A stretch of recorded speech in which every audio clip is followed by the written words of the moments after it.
John, there is a lot going on in college football. Not so much the recruiting that these schools are doing, but just the national landscape of the sport. It's been changing for going back till really the 80s when the NCAA in Oregon and Georgia, Oklahoma and Georgia, that whole thing that happened there with the court case. But then you're having conference realignment, which has been going on really heavily since the 90s in different spurts and different pockets, is hitting us once again. Last year, Texas and Oklahoma declared they're going to be going to the SEC. That they got accepted there. 4 schools are now going to the Big 12. Now you got USC and UCLA now saying we're going to team up with the Big 10. It's crazy out there. But in the world of recruiting, is it as crazy as we think that this might change Ohio State recruiting with teams in LA being in the Big 10? I mean, I think for almost every other team in the Big 10, this could be a game changer. For Ohio State, they've kind of already recruited nationally, right? I mean, when the news dropped on Thursday, I was at the Elite 11, and one of the first guys I talked to was CJ Stroud, who was there as a counselor, and he was like, look, I'm a SoCal guy, and obviously I went to Ohio State over Georgia there in the end. So it's not like as foreign as maybe it looks like with other programs. So I do think that Ohio State's national profile doesn't change a whole lot. Now, is it a little easier of a pitch? Because now, in theory, when you're recruiting a Southern California native, you can say, hey, depending on how the schedules work and all that stuff, hey, at least once a year, we're going to be playing a game in Los Angeles, in your hometown. Is that enough to sway a recruit to your school? Probably not. But does it help with mom and dad and maybe the high school coach and some others?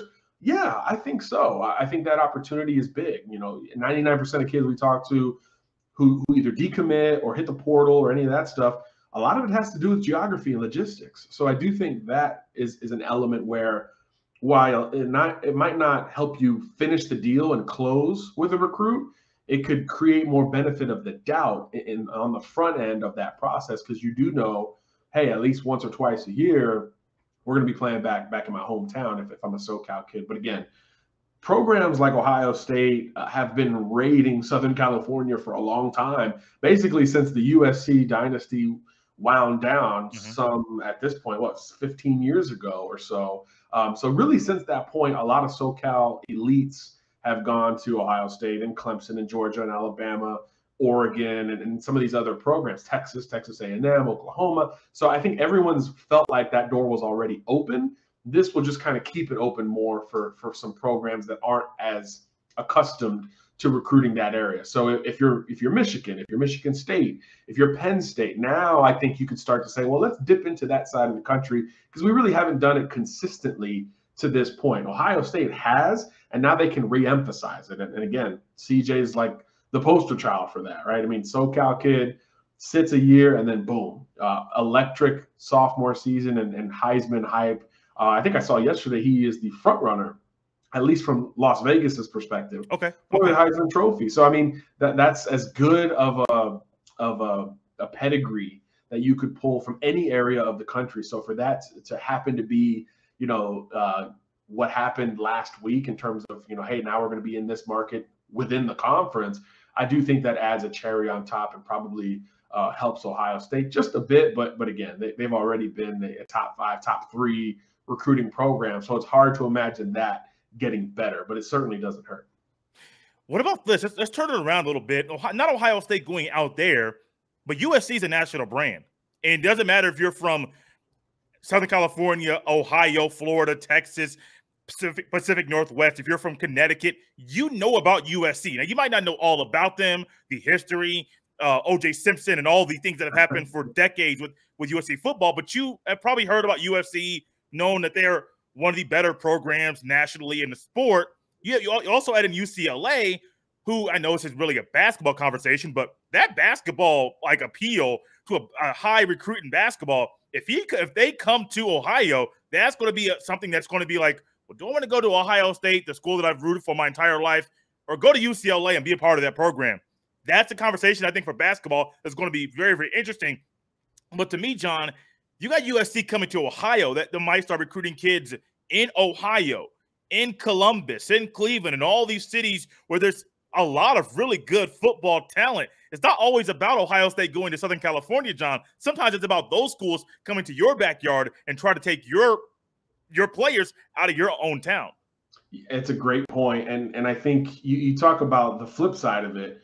This is a no-brainer for USC and UCLA, right? I mean, from the UCLA perspective, they've kind of been a regional recruiting program for a long time, even dating back to the Jim Mora days.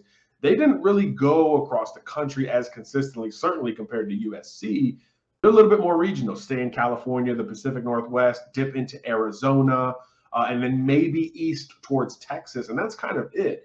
Well, now you get this whole Midwestern footprint that UCLA in particular can begin to try to exploit. And now the selling point is you grew up in the snow, well, come play by the beach. And then you get to still play those teams that you know so very well, maybe even the one that you grew up rooting for. So go beat Ohio State while you live near the Pacific Ocean, however many months out of the year, 10 months out of the year. So for UCLA, absolute no-brainer. And like you said, with USC, kind of similar to Ohio State. Yeah, you already recruited nationally, so this probably enhances that ability. I think the difference is we don't see the Trojans very busy in the Midwest.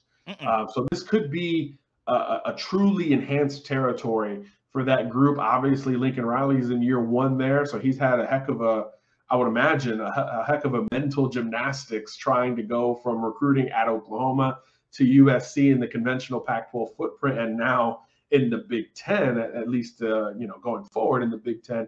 I'm curious to see how he evolves as a recruiter, because even though they've been national, like I said, it hasn't really been heavy in the Midwest. When USC or Oklahoma would stretch, it would be in the Deep South or even the Atlantic coast, not so much, Ohio, the Chicago metro, all of that. So I'm curious to see how that develops. But yeah, I think all the recruits were excited when we talked to them about the possibilities. This is a huge upside look for USC and UCLA. And I think when we looked at it just conventionally, we say, okay, this is great for them, elevated competition. And then academically, like UCLA is a strong academic program or school. Now, all of a sudden, you fit in more with some of the higher end educational programs in the Big Ten as well.